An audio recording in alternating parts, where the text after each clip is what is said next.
Today I'm coming to you live from the historic township of Port Adelaide, South Australia. This was the backbone of our state at the turn of the previous century. Heavily industrial area and just loaded in history. It's quite deep actually off this edge here. Whoa, bit of vertigo. Anyway, that's a whole other video. I'm here today to talk about the quirky features of the Ducati Panigale. These aren't necessarily bad things. They aren't necessarily good things either. It's just up to your logic, subjective to your common sense. So I'm going to put them out there anyway. First things first, the side mirrors, which there's no mention of how to move them in the owner's manual, unless I'm very much mistaken, to quote the great Murray Walker. But actually, you move them this way. So you go forwards and they stick out like that, as opposed to backwards like a Honda or anything else. And they slot back in nicely like that. And just like Isaac Newton when he discovered gravity when the apple hit him on the head, I once caught my jacket on the side mirror and found out how to move them. The next quirky feature would be the side stand, which is a little bit tricky to engage. So I've got it up now. I'm not sure if we can get this on camera, but you've got to get your boot, just get it on the toe and you can get it down.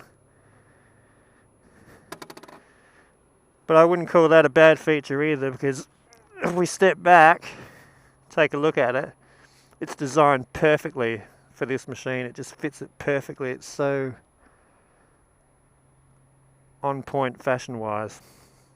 The second quirky feature would be the fact that everybody gets on and off a sports bike to the left, correct? Now to access this storage compartment right here, the lock is actually on the right side. So you've got to do a little loop around here, and then you'll see it just under there. The next quirky feature would be that there's no fuel gauge. If we turn on our dash here, see the petrol bowser light up in the tight right hand corner there for a little bit. That will come on when it's time to visit your service station, and it will come on with 50 kilometers to spare, so about 30 miles. Now what I do when I'm at the service station is I set my trip computer, which is that one there. So I've done 151.7 Ks since my last petrol tank fill up. And so you'll know roughly, depending on how hard your right hand gets into it when it empties out, and you'll have a vague idea of when to fill up again if you don't want to rely on the little petrol light. So that's one way of getting around that. The next quirky feature would be this bike looks good on paper. If you buy a magazine to read the reviews, it looks good. If you look at it on your computer screen, it looks good. Look at it in a video, it looks good. But you see this thing in person and it takes on a whole nother level.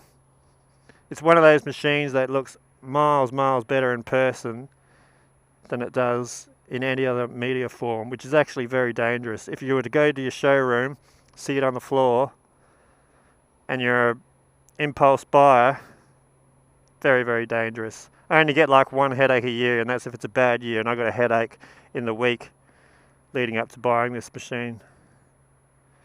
Anyway, I'm off to go frolic in this autumn sunshine, maybe shoot another video or two. So until next time, keep it shiny side up.